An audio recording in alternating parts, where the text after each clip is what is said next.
presentations, we will open it up to a participant discussions as all of us have a lot of experience. So that will be a good time that we will be sharing our experience together. So welcome everyone coming to the Charter Governance Institution of British Columbia CDP sessions. I would like to thank you, the CGIC board, for opening up this CPT session to all CGIC members as well as the general public. CGIC is the only global qualifying organization in granting charter status to charter secretary and charter governance professionals. CGIC is committed to empowering, strengthening, advancing their member status. With the CGIC designations, all the people can use it as a passport to the world to really help them to facilitate the international movement for these governance professionals. For CGIC, actually is one of the local institute of the International Charter Governance Institute.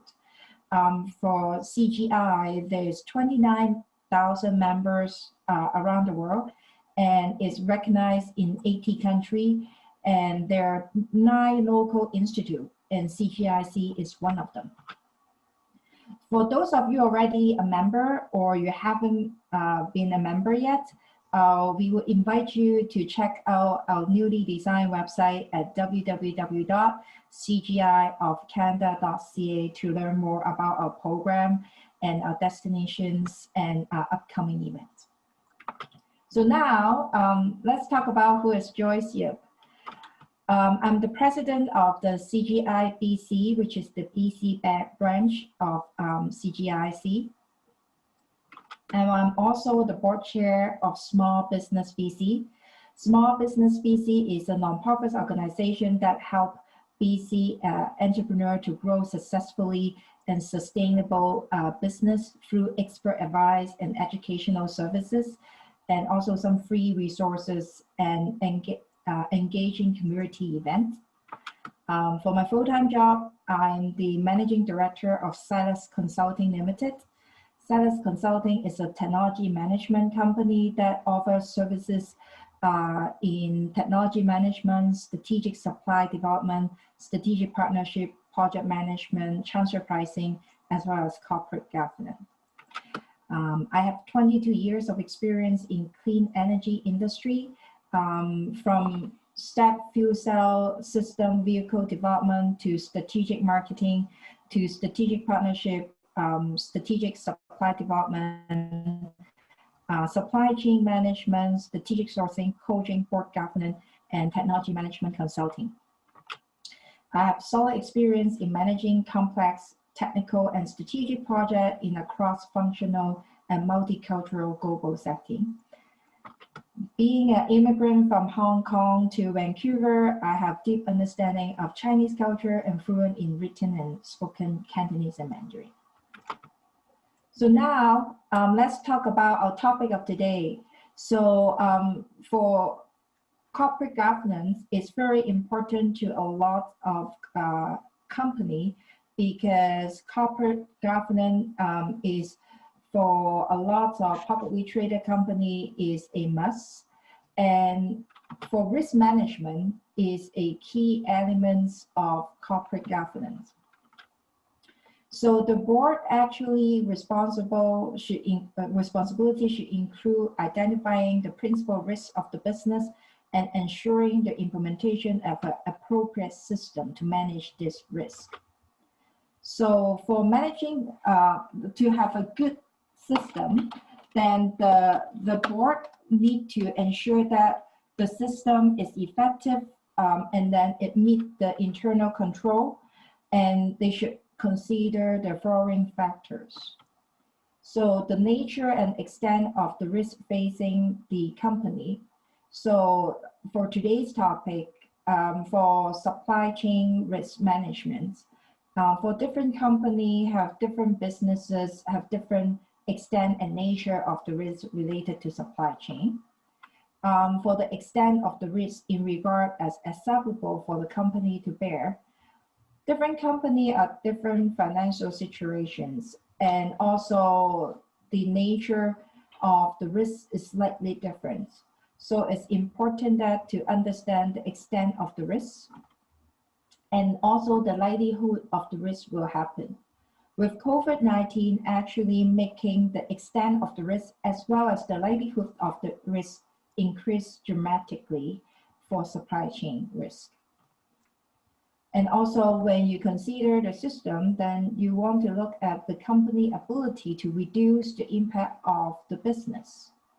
By doing that, for the risk management, you can analyze the situation, and then after that, you can pick to control the risk by transferring the risk, avoiding the risk, controlling the risk, or you are preparing some action to overcome the risk. By doing that exercise, company will really need to look at the cost and benefit of managing the risk that they try to control, because no company will want to spend $10 million to control a $5 million risk. So after briefly talk about the risk management system, then let's look at how does COVID-19 impact global supply chain. So COVID-19 has impacted the global supply chain from raw material to finished product. And then there are over 218 countries affected so far as of today, and 49 million COVID-19 confirmed case and 1.2 million deaths because of COVID-19. So many of the companies also have experienced shortage of components since April 2020, which really impact the manufacturing as well as distribution of the product.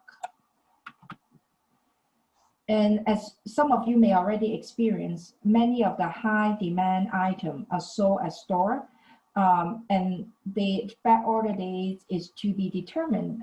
The reason why is some of the component that they have, they don't even know when will they get it again. So how does COVID-19 actually impact the global supply chain? So there's a lot of logistical challenge during lockdown in February and March, and then also increasing demand on the online shopping also increased the shipment time of many products. As you know, right now the US election is still don't have the results yet, but then the political instability among China, US, and Canada also adding more risk to the supply chain on top of the COVID-19 situations. The full impact of the COVID-19 on the global supply chain is still unknown at this time, since COVID-19 confirmed cases are still increasing globally every day. And many countries are currently experiencing the second wave of COVID-19. As we speak right now for Canada, we are ramping up on our confirmed case number 2.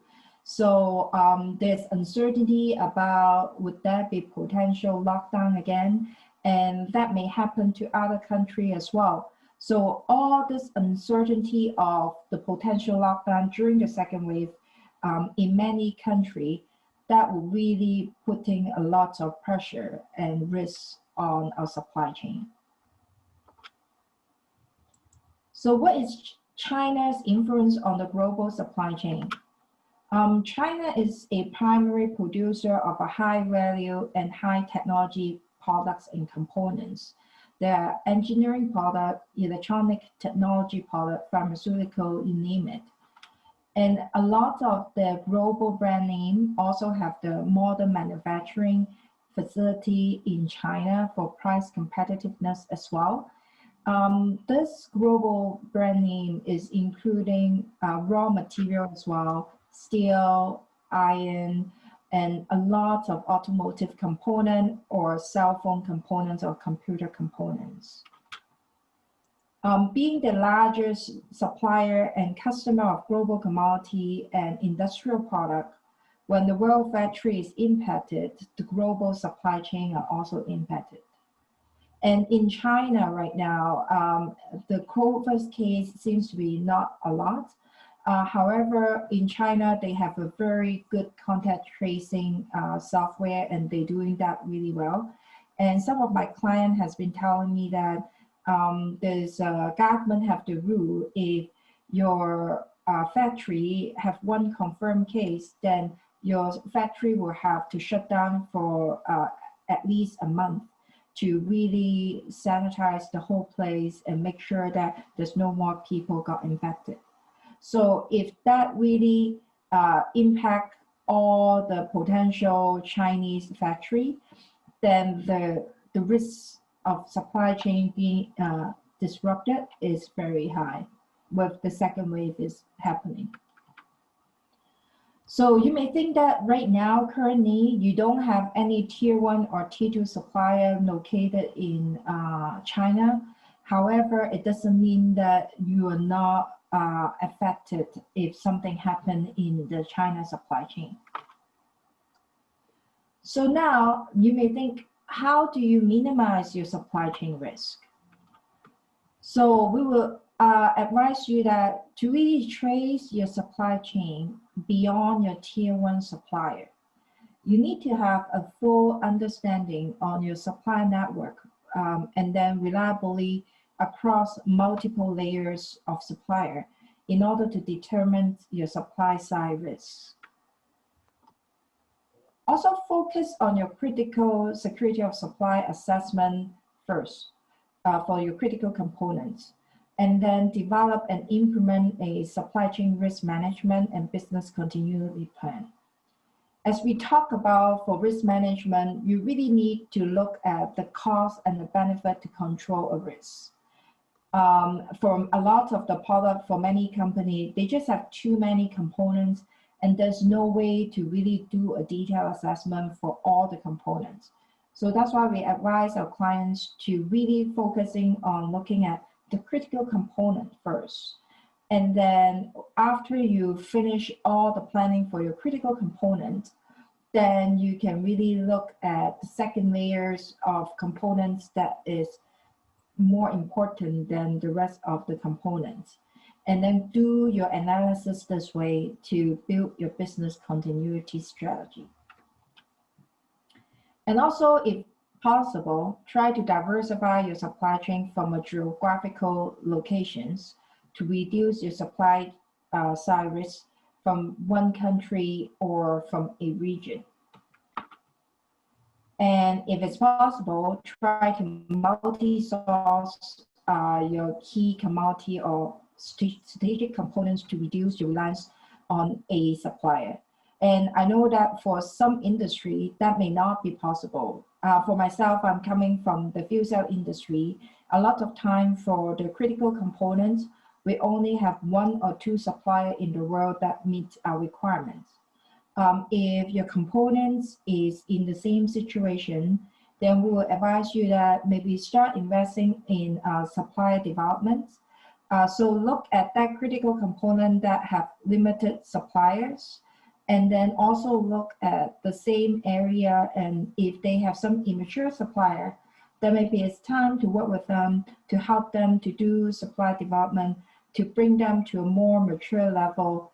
And then in this case, it will help you to reduce your pricing because there's more competitiveness in the market space, and also have a more mature landscape of the suppliers. So in this case, then you will have more choice to come from, and also help you to improve your security of supply situations. So now let's talk about the business continuity planning. So this is just a little survey about your company. So if you like, you can type your answer in the chat box. So how confident is your management team that your organization has a sufficient business continuity plan during the second wave of the COVID-19 outbreak? A is very confident, B is somewhat confident, C is not so confident, and D is non-confident at all. So maybe at the end, when we have the participant discussion session, then we can look at the results of the little survey that we put together here for these questions. So now, when you do your business continuity planning, so what do you need to consider when you're developing them? Are there any disclosure requirements that we need to consider? So for a lot of the publicly traded company, there's actually a disclosure requirements from the Security Act.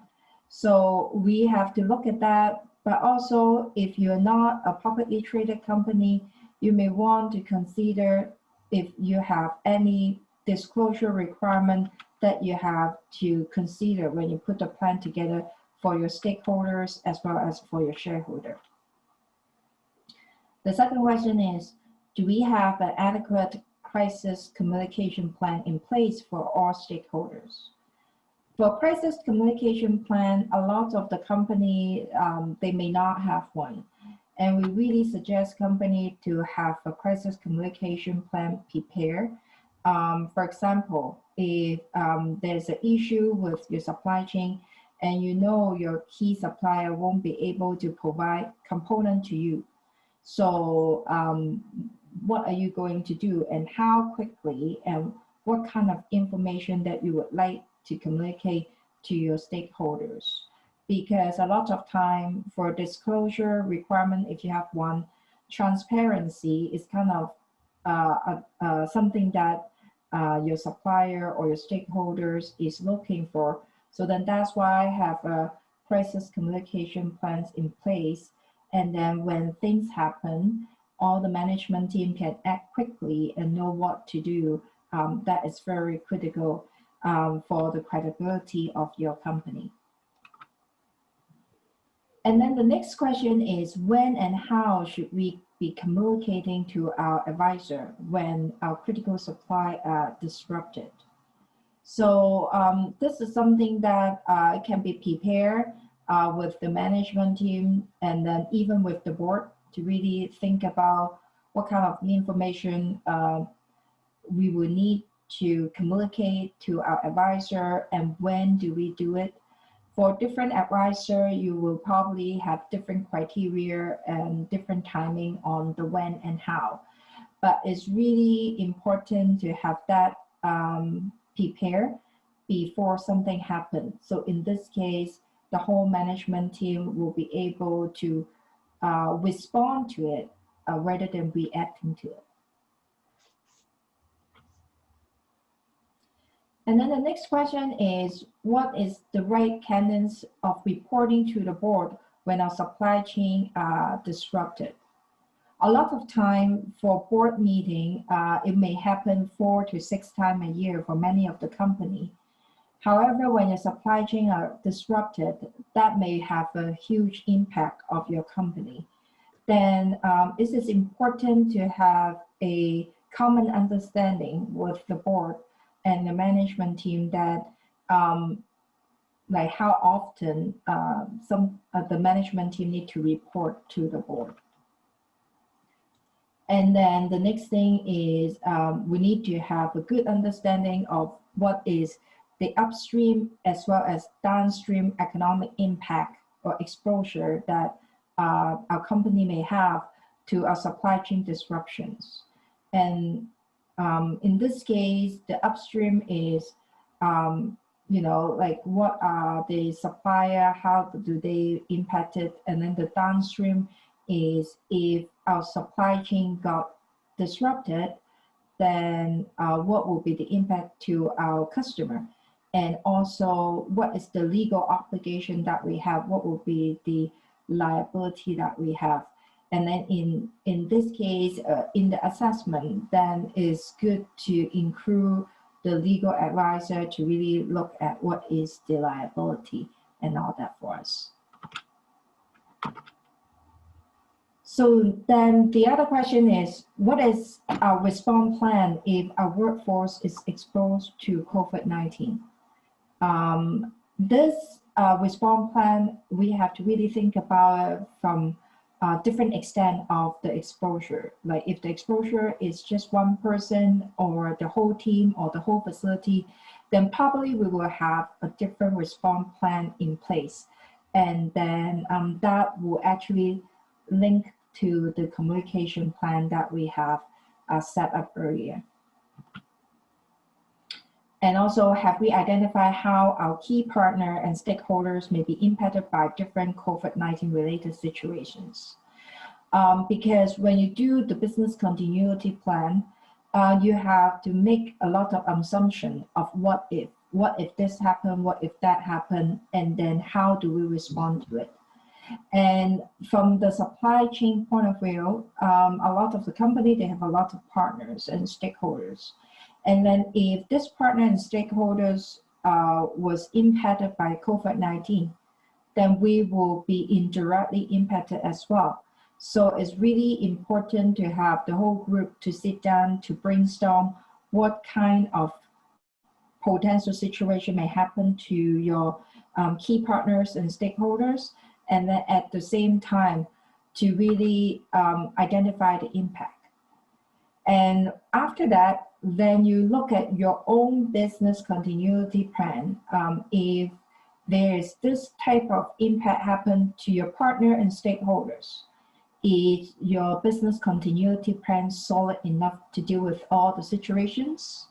Or you have to come up with some new strategy to prepare for those situations. And then the next thing is, now you have all this plan in place. So how do we ensure that to receive accurate, timely, and verifiable information from our supplier, partners, government agency during COVID? Because if you have all this plan in place, however, if something happened to your supplier or partners, but then they don't let you know something have happened, with those delay and they are not giving you accurate information, or if they're not giving you the accurate information in a timely manner, then your business continuity plan will not work, and the impact to you will be could be very significant. So then that's why it's important for company to really think about how can you ensure to receive all this information in a timely manner.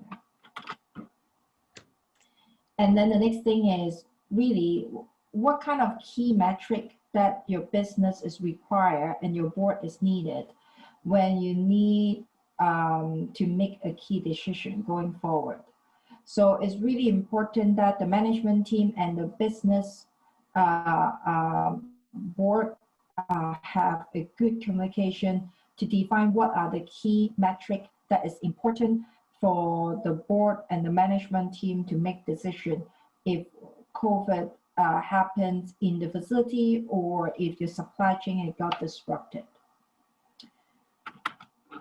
So yeah, that's all I have for the presentation part. And I think, I hope the last 10 question is really help you to have something to think about when you plan your business continuity plan to minimize the risk you have for supply chain. Now we open it up for Q&A session. So I'm just wondering, does anyone have any questions so far?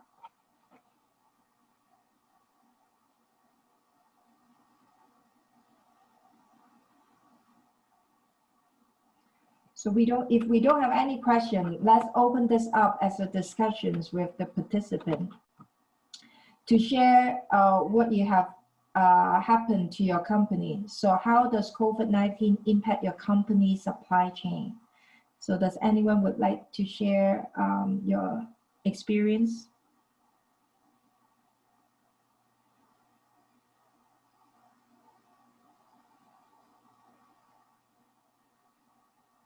So if not, then maybe I can just give one example. So for one of my clients, the COVID-19, how they impact the supply chain is they have to have the production line going.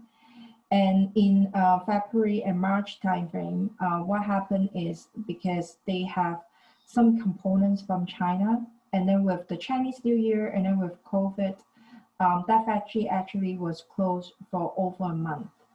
And then after that, the shipment was really delayed, and they were not able to actually get the shipment until late April timeframe.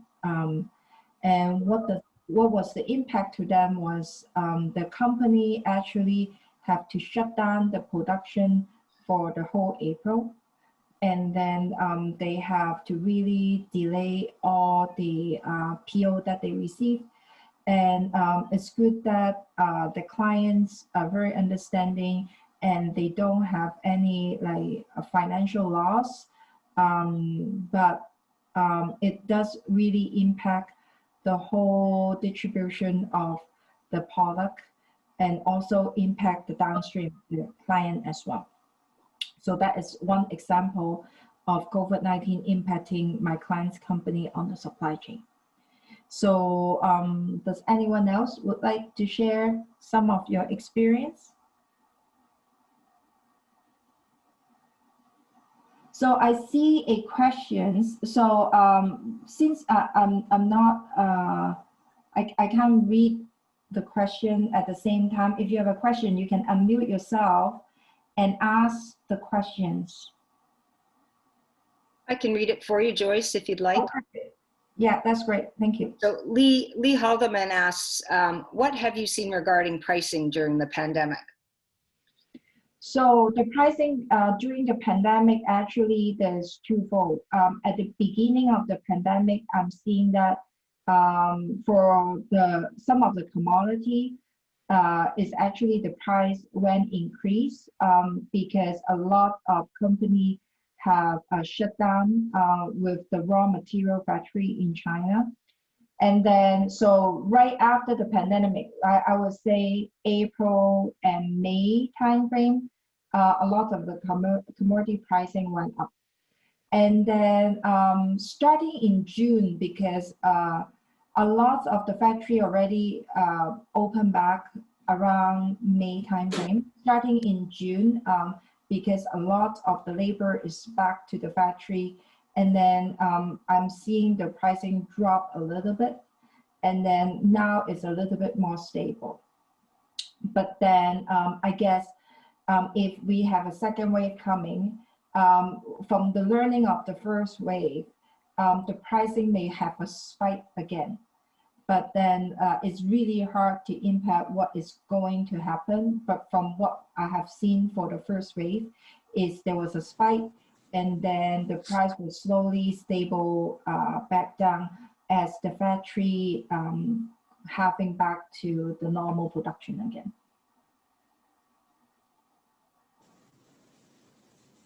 So any other questions?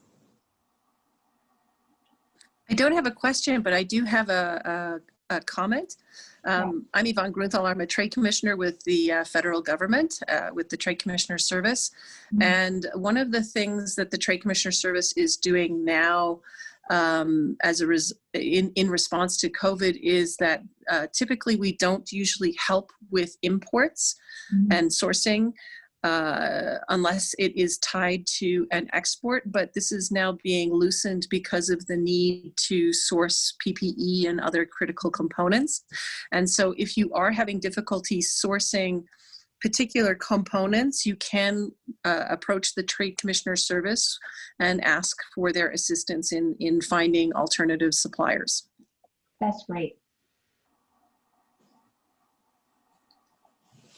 Thank you. So is there any other questions? If not, then I have another question for all the participants. So what has your company done to minimize the COVID-19 impact to your business?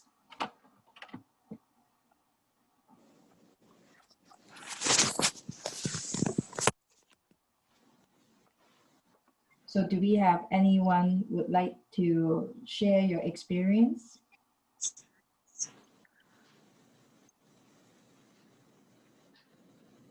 So for one of my clients, they were having some problem with the supply chain. So ended up, what we have done for them is really try to find alternative supplier from different regions, because the original supplier was in China. And then they are finding that the logistical challenge that they have, making it very unstable. And then the shipment time, it was not the time that they want. They want to get the product sooner. So ended up, what we have done is really help them to source from alternative supplier from a different region. And I think that is something that a lot of the company can do as well, to minimize the impact of COVID-19 when you diversify your supply base. Mm-hmm. So another question that I have is, what was the most critical mitigations your company has implemented to control the COVID-19 related business risk?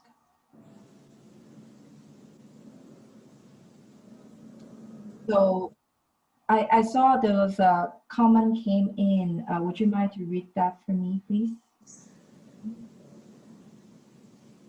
Sure. It says, all of our staff here continue to work remotely and implement paperless workflow. Mm-hmm. That's good. Anything else?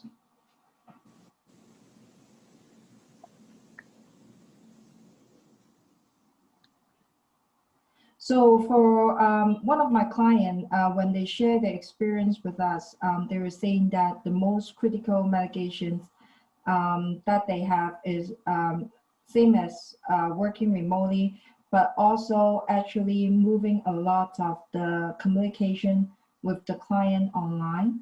So they actually really pivot from face-to-face to doing online purchasing and online communications. And in this case, they can really control limiting the contact, but also still servicing the clients. And they're using a lot more, as you know, virtual Zoom meeting, and also they are doing a lot of email orders. So that is something that they mentioned to us as most critical mitigation for the business. So the last question, from your experience, what is the most urgent supply chain concern you have for your business now? So that would be something that anyone would like to share their experience.